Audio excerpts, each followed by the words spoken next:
Alors, maintenant, quand nous prenons le monde spatial, Paul dit quoi dans Ephésiens 6, 12?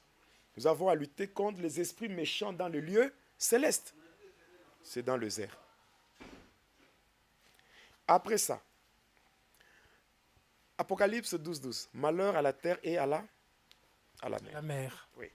Déjà, le diable, lorsque nous prenons Genèse, chapitre 1er, à partir du verset 6, et à partir du verset 6, on descend. On comprendra que avant, il n'y avait que les eaux. Hein? C'est Dieu qui va commencer à séparer le tout. Et la terre a été formée de l'eau, tirée des eaux. Quand vous prenez le psaume 24, le verset 1 à 2, le diable, connaissant maintenant l'influence des eaux, il a même établi un siège permanent pour le contrôle et la supervision de ses activités au fond de l'eau. Nous allons y arriver.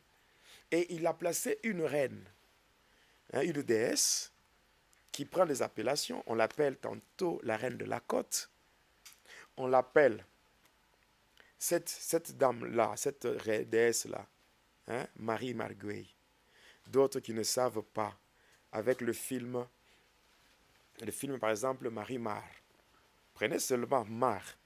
Mar, c'est en espagnol, c'est la mer. Bon. Et tout ça, les gens, les enfants de Dieu, sont exposés devant ces choses-là, sans connaître leur signification. Voilà pourquoi il y a des gens qui se répandent.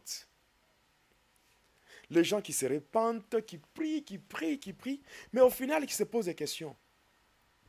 Je me suis totalement repenti.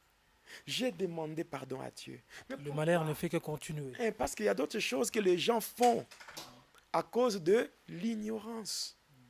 Et nous ne pouvons pas laisser les enfants de Dieu comme cela. Si moi, Jonas, je n'étais pas utile pour Jésus, Jésus allait me laisser dans le séjour des morts. Mais s'il m'a tiré de là et il me ramène à la vie pour que je parle, c'est juste pour aider les enfants de Dieu. Aider les enfants de Dieu en dévoilant les œuvres de ténèbres et que les enfants de Dieu se lèvent et qu'ils prennent une position conséquente dans le combat spirituel et qu'ils attaquent. Nous sommes nés pour combattre le diable. Nous sommes nés pour vaincre le diable. Jésus lui-même l'a dit. Dans Luc 10, 18 à 19, je voyais Satan, le diable, tomber du ciel comme un éclair. Mais voici, je vous ai donné le pouvoir de marcher sur les serpents, les scorpions et sur toute la puissance de l'ennemi et sachez que rien ne peut vous nuire. Et parfois, pasteur, je vois qu'il y a certaines personnes dans leur mental qui donnent une force, une puissance au diable, qu'ils attribuent eux-mêmes une puissance au diable et cela les rend directement faibles. Ouais. C'est la vérité, mon frère.